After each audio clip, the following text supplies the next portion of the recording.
everybody, and welcome to Late Night in Canada. As always, I'm your host, Clare Blackwood. Look, I'll be honest with you folks, it was a difficult week here in the Great White North. COVID-19 is surging in the larger provinces, cities are moving in and out of grey zones and red zones and twilight zones probably, and the vaccine rollout across the country can best be summed up with that song from Pinocchio that goes, "When you wish upon a star, makes no difference who you are, because either way you're not getting the vaccine." Basically, trying to find non-COVID related news right now is like trying to find a needle in a haystack. Only you spend hours and hours desperately searching for the needle before Doug Ford tells you there's no more needles and then blames it on the federal government. So I thought, well, if the news of the week has to be depressing as hell, then it's my job to help brighten it up. And considering it's Easter Monday today, I hereby promise you that every day in which I mention either the coronavirus or the gangrenous flesh wound that is Ontario's premier, I'll finish that day with a cute little picture of an Easter bunny. And if you think that's not very mature or professional for a late night show, then Mr. Floppers here kindly invites you to go watch something else. Well, wait. We dare you. On Monday, an analysis published by Ontario's Scientific Advisory Board stated that COVID-19 is completely out of control in the province. To celebrate, Doug Ford threw a 200-person sex party at his golf course's indoor restaurant and then blamed it on essential workers from Brampton. Also on Monday, Canada suspended the use of the AstraZeneca vaccine in people under 55, following concerns that it may cause blood clots in very rare cases, despite much debate on whether or not the science supports that claim. Oh, now you care about blood clots, say millions of women on hormonal birth control. Fun fact, besides being 10 times more likely to give you clots than this vaccine, birth control side effects also include strokes, suicidal thoughts, and, what was it?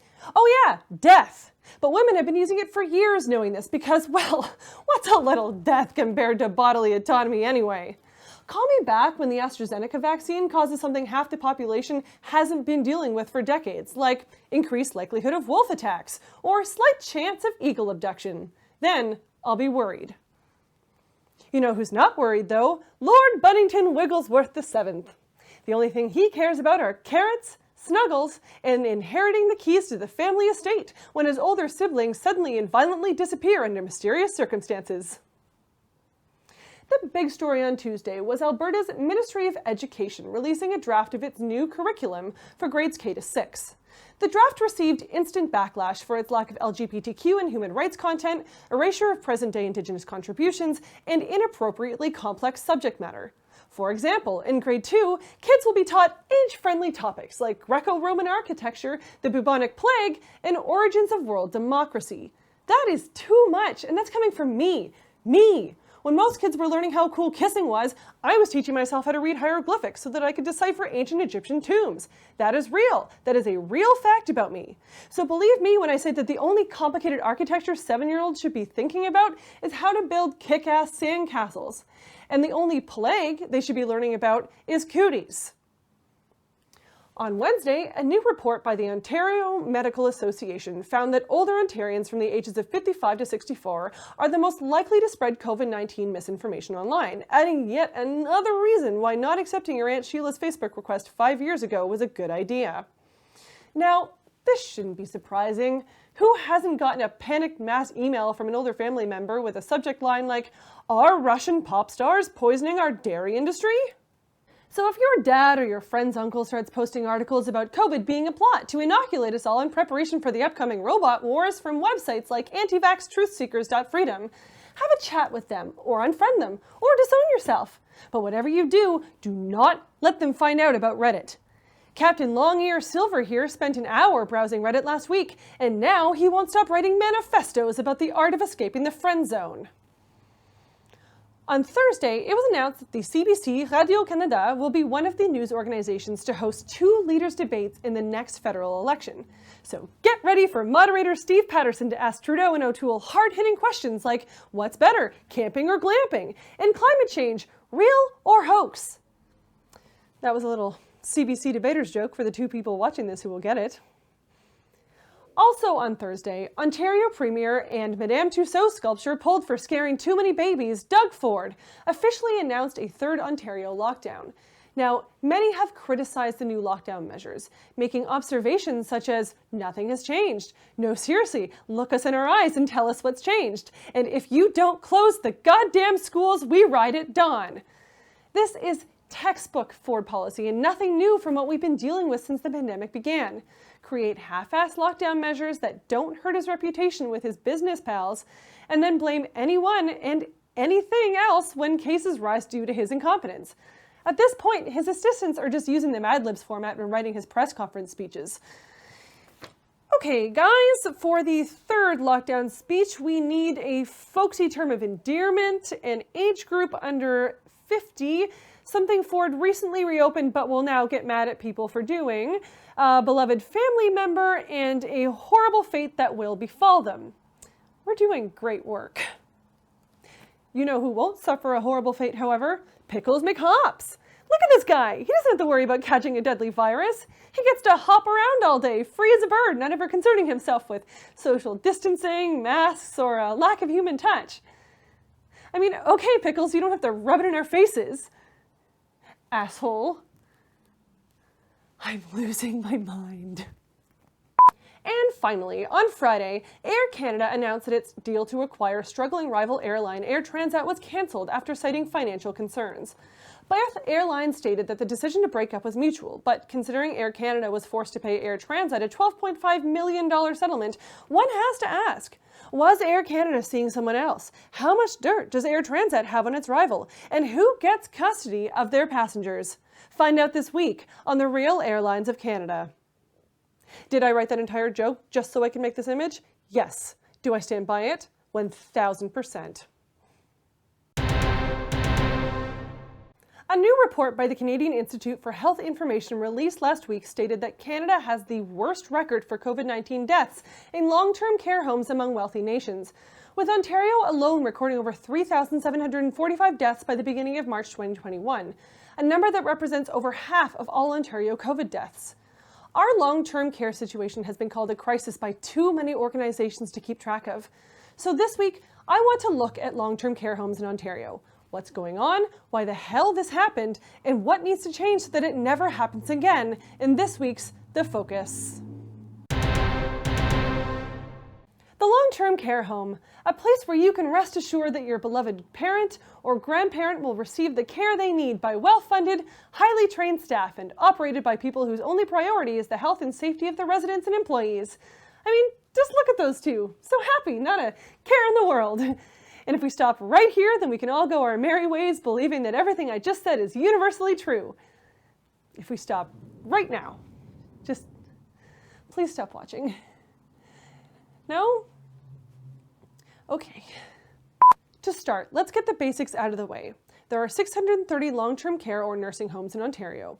57% are privately owned for-profit, 27% are privately owned not-for-profit, and 16% are publicly owned.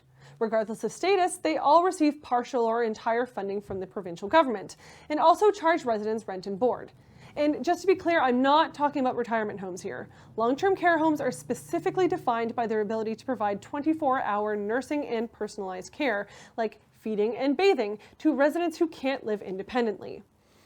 In April of last year, members of the Canadian Armed Forces were called into 5 Ontario long-term care homes at the provincial government's request to intervene in what can kindly be described as a clusterfuck of nightmarish proportions. Staffing shortages, lack of PPE regulations, uncontrolled outbreaks, and a system that was just not able to handle what COVID had thrown at it. The military published a damning report the next month, citing instances of abusive behavior, rotten food, staff having to wear the same PPE for hours at a time, and equipment shortages leading to resident bodily harm.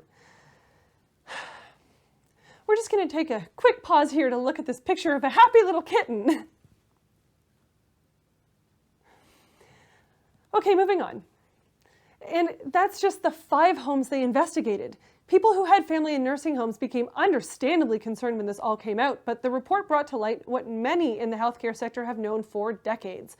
Ontario's long-term care facilities are woefully underfunded, understaffed, unevenly regulated, and often not up to date on health-conscious designs such as smaller numbers of patients per room to allow less infection spread.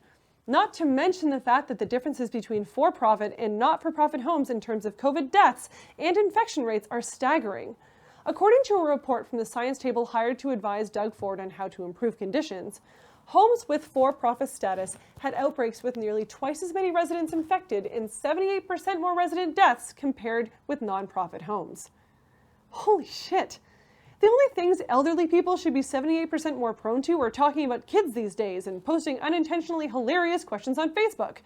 So what's the deal with these for-profit homes?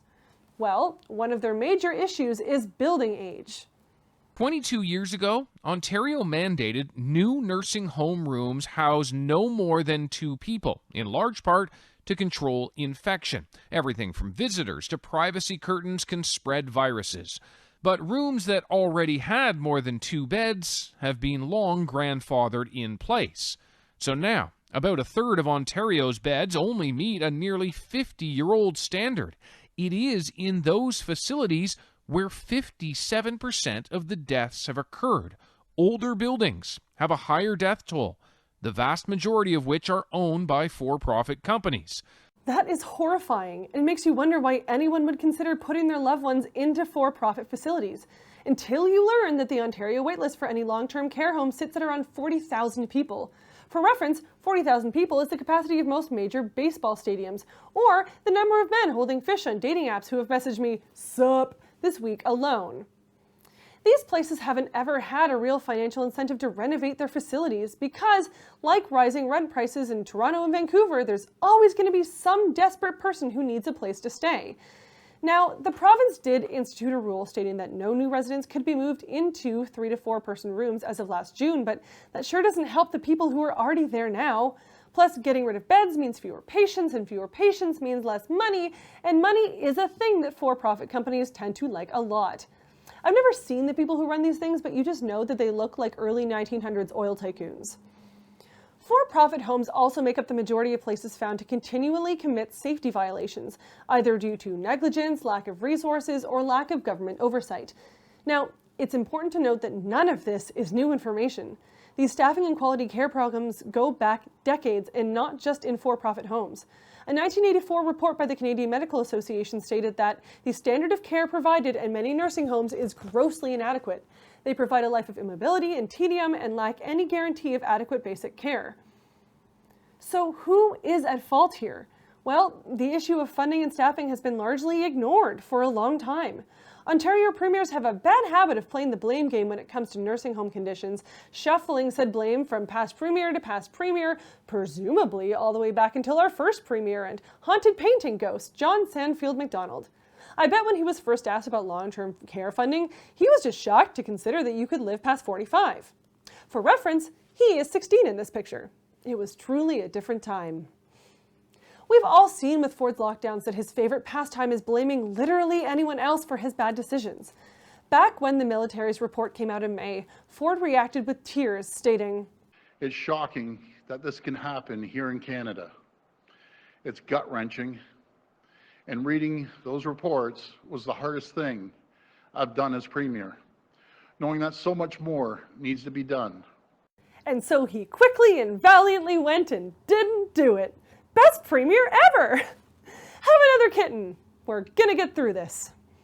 He did order a COVID-19 commission to investigate just what the hell was going on, and boy did they let him know. Turns out his government's decision to cut proactive inspections of long-term care homes in 2018 was a bad thing. Who would have thought that waiting to make sure places were safe until residents were actively dropping dead isn't the best way to run old folks' homes? Wait, what? Oh, everyone thought that? Oh, okay. The report also stated that despite the pandemic, Ford's government hadn't proactively inspected 98% of care homes from March to October of 2020, which is just inexcusable. And combine all of these facts with the accusation that the province's Ministry of Long-Term Care acted far too late in ordering government takeovers of homes suffering from negligent management, and frankly, it's no wonder these places are essentially the equivalent of theme park haunted houses. You're crammed in a small space with multiple people, the specter of death is all around you, and you probably paid too much to get in. Minister of Long-Term Care and failed Lisa Kudrow impersonator Marilee Fullerton insisted last fall that all homes with outbreaks had the necessary PPE and staff, a statement that has been severely contradicted by people who actually, work in those places. A survey conducted by the Ontario Health Coalition stated that almost 65% of long-term care workers said that they did not have the staffing necessary to provide the required care during outbreaks at their facilities. After the Deputy Minister of Long-Term Care told nursing homes last September that staffing was ultimately the responsibility of the licensee, so figure it out yourselves, assholes, Fullerton maintained that allegations that the government was leaving care homes high and dry was categorically wrong. It is our government's number one priority, the safety and well-being of residents and staff in long-term care. That reminds me of something. What was it? Oh yeah! You have been told. Some long-term care homes don't have the proper staff. This is a lie. So after all this, what can we do to make sure that this never happens again? The immediate good news is that almost all residents of long-term care homes have now received at least one dose of the vaccine, and it's working.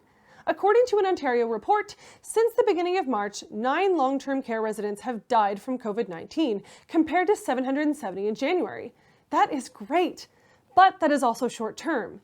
In the long term, many people are arguing that LTCs should be federally regulated like hospitals, so dipshits like Ford can't keep ignoring their issues. There are also calls to bring nursing homes into the Canada Health Act, which would make it a more highly regulated, insured service. The full COVID-19 Commission will be submitting its final report by April 30th, which will hopefully give the government the ass-kicking it very much needs to make long-lasting changes to how things are run. In December, the Premier and Minister pledged up to $1.9 billion annually by 2025 in order to create 27,000 new positions in long-term care. And, perhaps most significantly, there is a growing call to transition out of for-profit, shareholder-prioritized homes into a system that doesn't look at our most vulnerable as walking geriatric ATMs. This idea has been publicly promoted by NDP leader Jagmeet Singh, who has the support of 86% of Canadians who believe that long-term care should be run by the public health system. 86%! Turns out that the one thing that can bring Canadians together is fear of death. As for what we the people can do, well, we need to give more of a fuck about our old people. If you're not mad about this, get mad.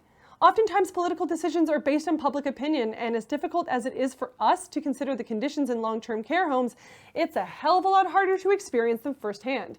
So call your MPP, write your MP, leave long angry messages on Ford's answering machine, and demand that nursing homes receive the funding, staff, wages, training, and support they desperately need.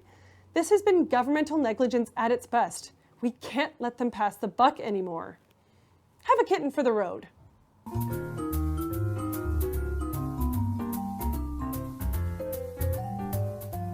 This has been The Focus. My first guest tonight is none other than Canadian comedy legend Colin Mochrie, who you probably grew up watching on Whose Line Is It Anyway? We chatted about how he transitioned to improvising online, the art of connecting with your scene partner, interacting with virtual audiences, and more. Take a look. Hi, Colin. How are you? I'm fine, Claire. How are you? I'm well, thank you. Thank you so much for coming on Late Night in Canada. Oh, thanks for having me. Oh, it's my pleasure. So basically to start, I mean, you are obviously, to people not maybe in the comedy community and the artistic community, you are best known for your work on Whose Line Is It Anyway? But you are such a beloved intrinsic part of the Toronto comedy community itself. In like normal times, do you have shows that you particularly love to see or in places or participate in?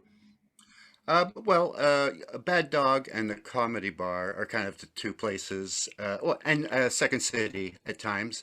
I mean, I don't get to go and see shows there usually. It's I participate, which is great, and it's usually with people I don't know, Right. because I find that makes me sort of go back to the basics of improv, of listening and supporting, and it kind of keeps me focused. And I get to meet new talent, and I just enjoy working with people I don't know because I don't know what to expect from them, and that's exciting.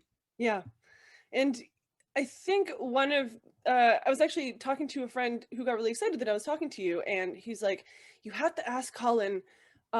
He's so good at connecting with people, regardless of who it is on stage. He always makes them look better," which I think is such a great thing as an improviser, because it's really easy to, I think, put all the focus on yourself if you don't know what you're doing. And so, like, what would be your best advice for to facilitate that?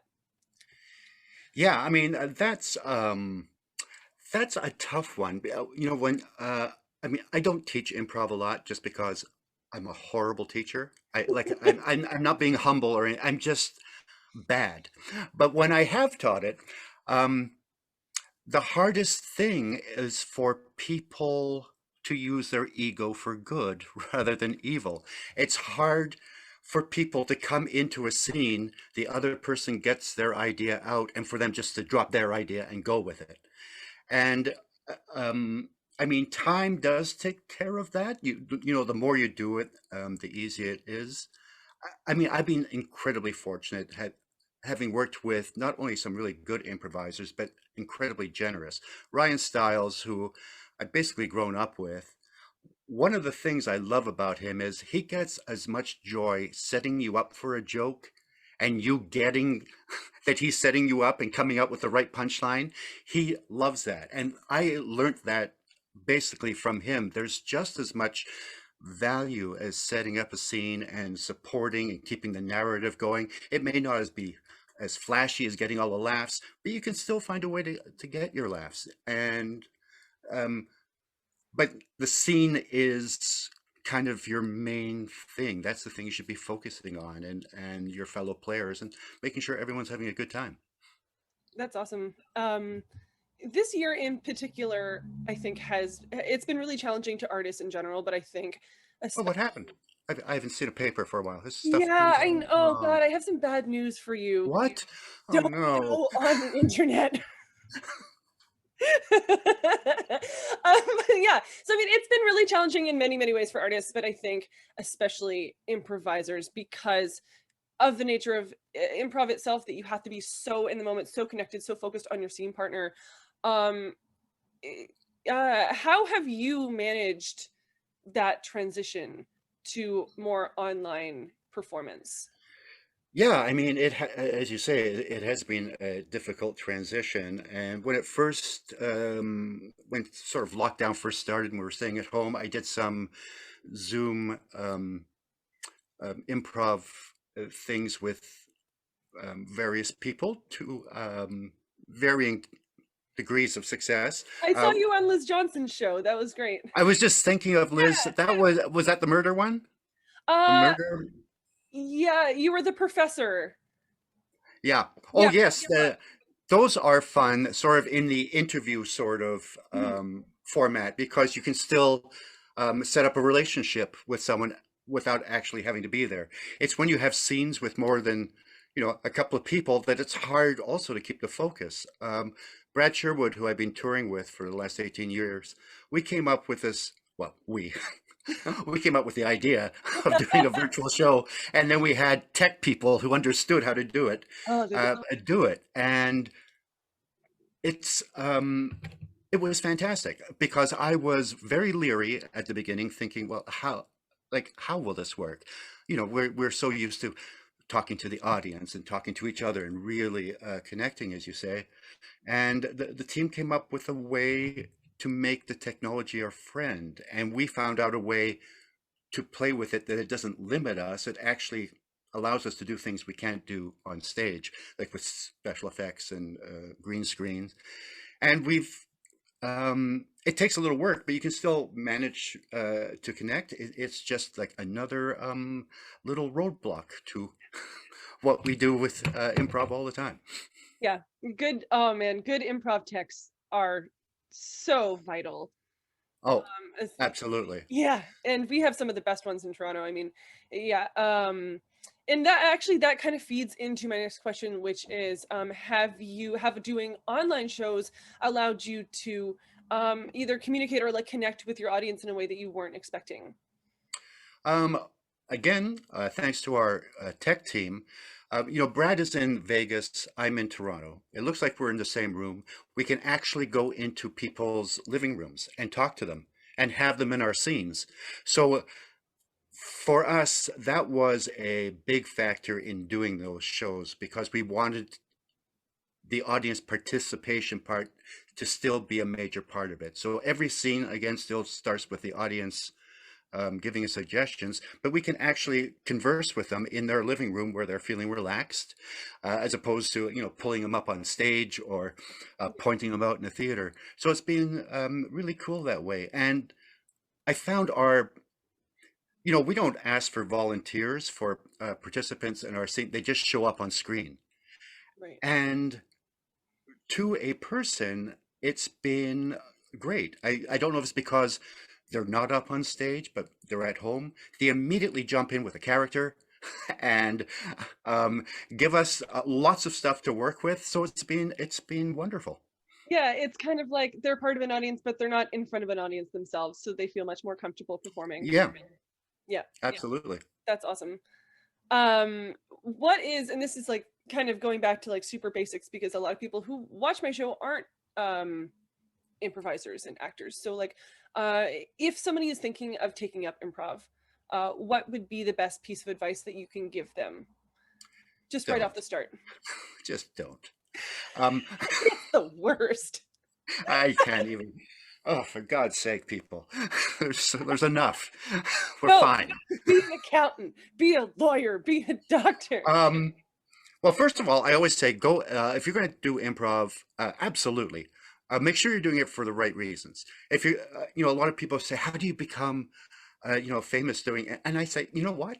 Here's the thing, and you're going to hate this.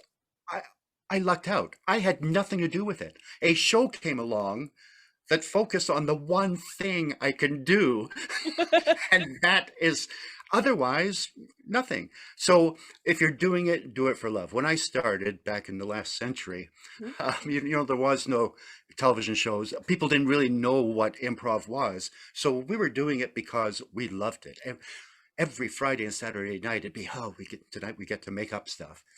And do it as much as you can, because it really is a muscle that you have to sort of train and tone, and you quickly find out the things you need to work on and things that you're strong at. And I always watch improvisers that you admire and try to work with people who are better than you, because you can learn so much and you soak up so much when you're working with seasoned improvisers who are giving, who know when to take charge of a scene, who know when to sit back, who know when to leave the scene. So yeah, but and it's a great life skill to have. It is. If we all yes-anded a little more in our actual lives, it might be a better place. Yeah, I agree. I agree. I was chatting to a lovely improviser, Ken Hall, last week, and he said the exact same thing. Oh, Yeah, I love Ken. he's the best. Yeah, my wife Dad just did something with him where they were husband and wife. Oh, nice. Yeah. Yeah, he's the best. Yeah. Okay. And my last question for you is, do you have any shows that you'd like to plug? I know that you're doing, I am really excited for this. You're doing She Stoops to Conquer with Talk is Free Theater. And for the people who maybe don't necessarily associate you immediately with like 1700s comedy of manners, like that's going to be so exciting. That's my time. Yeah. What is interesting about that, my first professional show was She Stoops to Conquer, and I was the romantic lead. Now, I'm not quite there. I'm now the father of the female romantic lead. But Time happens to all of us. it's a wonderful cast. Gavin Crawford is in it. A lot of Stratford and actors around town. I don't even know when it's on. I should. I think it's I should probably 11th. watch. I think it's April 11th. Yeah, I should take care of that because they'll expect me there. Yeah, it's fine. Yeah. And every weekend, Brad Sherwood and I have been doing something called Stream of Consciousness. It's our virtual tour show. If you go to passportshows.com, you'll see our schedule. And yeah, it's a fun show. Awesome. Well, thank you. Thank you again, Colin. Thank you so much for coming on the show today. It's been a pleasure. Oh, thanks for having me on. My second guest tonight is Julian Powell, the founder of MusicShare, a non-profit organization that aims to reduce senior social isolation through personalized music-based programming. We talked about his organization, how it benefits seniors, and how potential volunteers can get involved.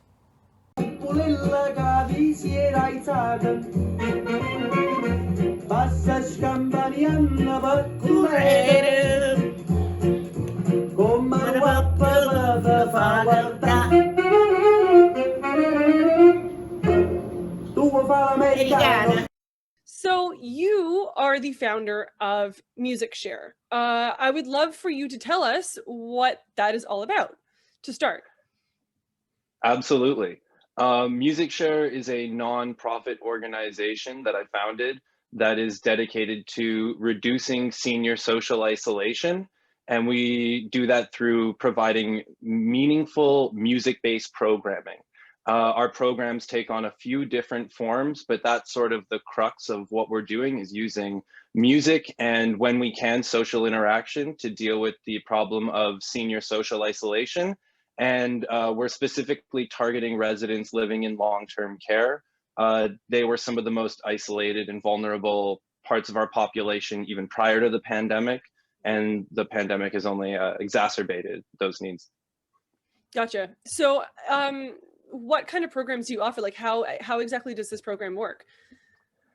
Absolutely. So prior to the pandemic, we were actually connecting volunteers with seniors one-to-one.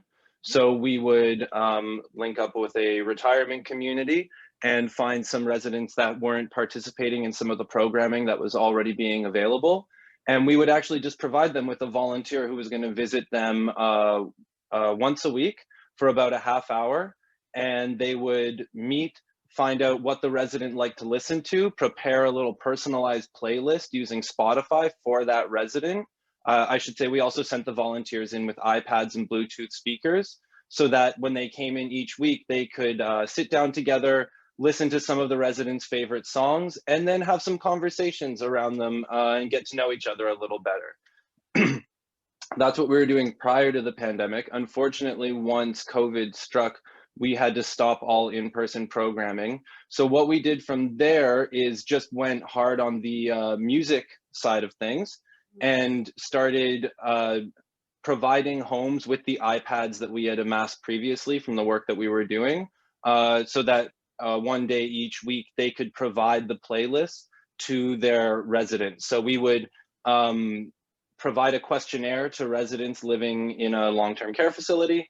The staff would help them fill out what they like to listen to. We would then prepare a playlist for them each month and drop the iPads off each week so that the staff would have extra tech to be able to provide music to these residents and not have to slow down some of the other things that they were doing with their tech, like FaceTiming for keeping residents in touch with families.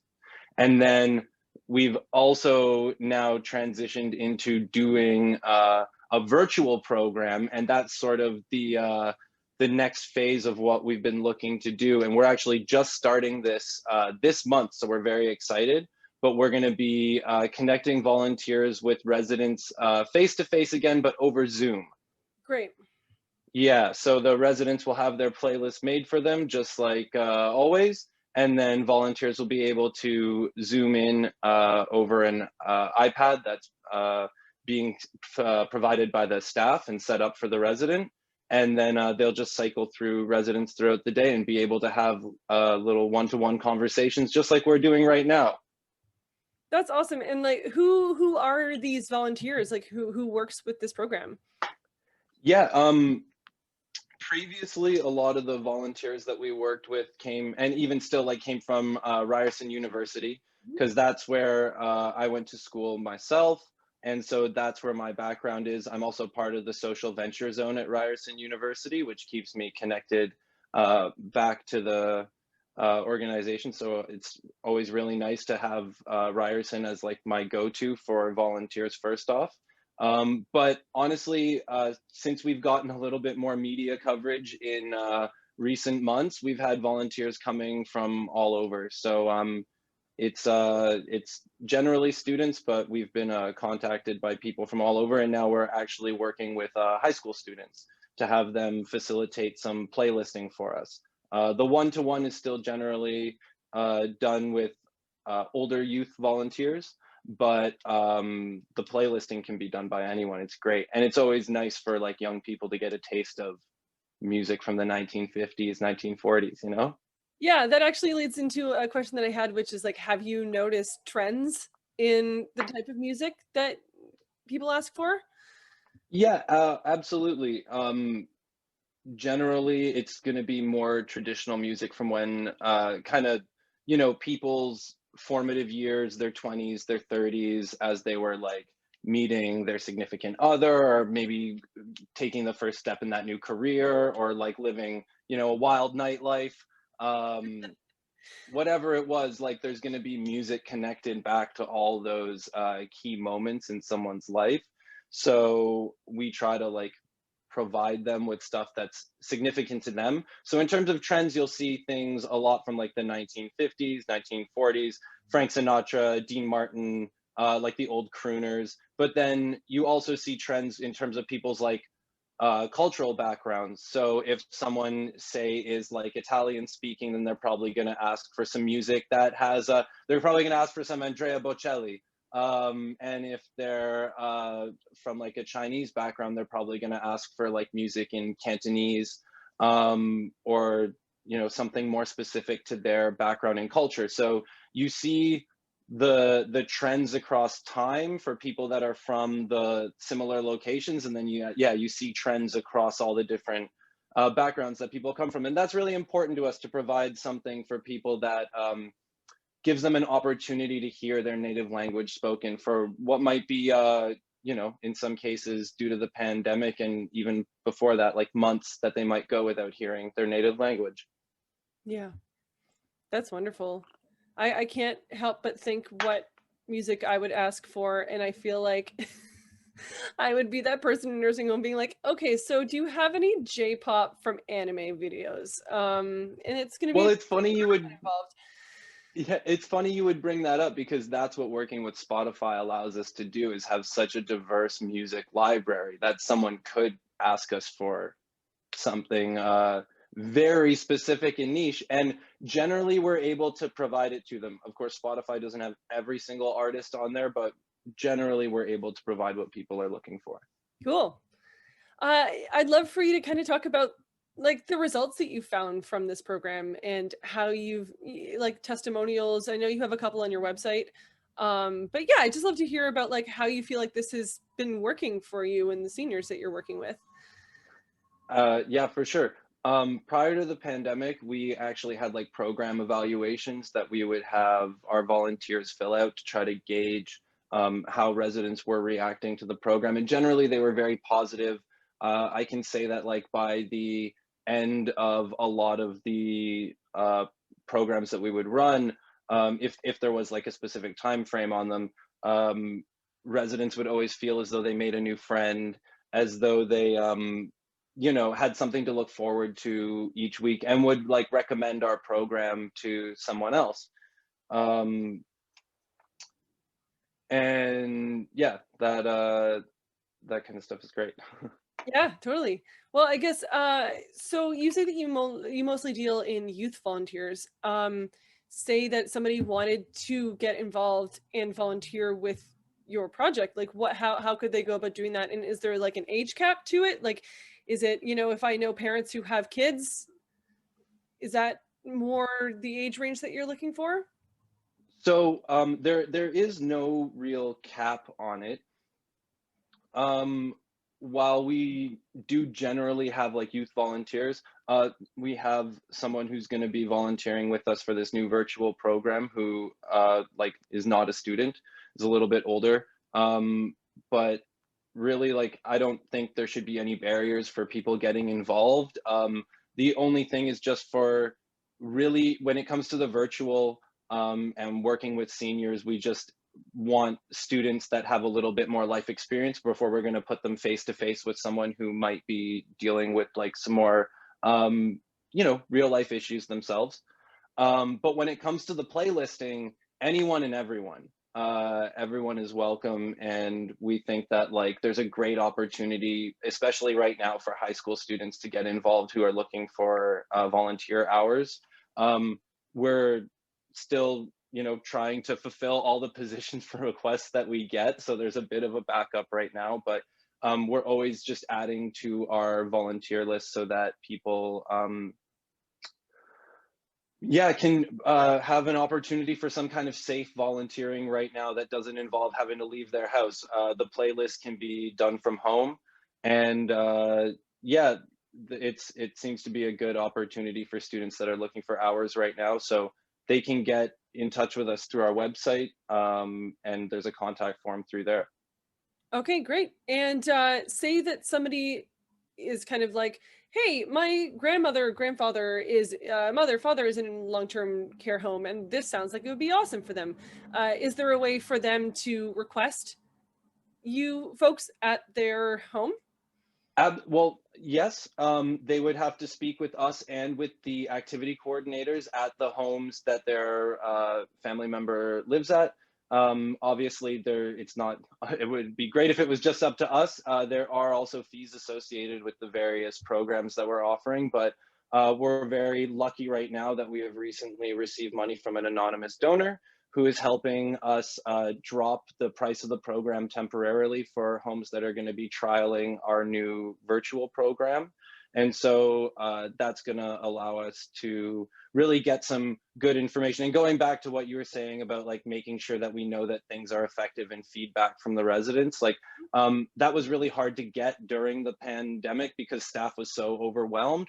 But right now, since we're going to be able to be back to face with people, and we're going to be able to get a lot more feedback from the residents themselves and from the staff. And I think the face-to-face is going to do a lot more for people than just the music itself. While the music is great to be able to connect people back when, that face-to-face is not possible, I think music really does do an amazing job of connecting us back to important people, places, and moments in our lives in a way that almost nothing else can.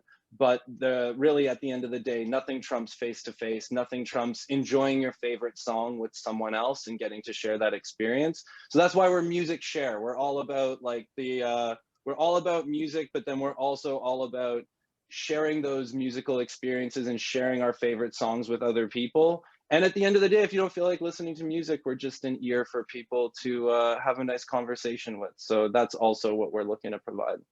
That's awesome. Well, congratulations on this program. I think it sounds really awesome. I will be putting the link to contact you on your website below this video. The website is wearemusicshare.com. That's also our handle on social media at wearemusicshare. So feel free to check us out and get in touch. We're also always looking, if you have old iPads lying around, maybe you updated recently, Apple's got a new one all the time, rather than getting the $50 that they're going to give you as a trade-in. If anyone's open to donating iPads towards us, they go right into retirement homes to be able to put music and volunteers face-to-face with residents in long-term care. Awesome. Well, thank you so much for sharing all of this with us today. No problem. It's my pleasure. Thank you so much. Yeah, thank you. Take care. This has been Late Night in Canada. Thank you so much for watching, and I'll see you in 2 weeks.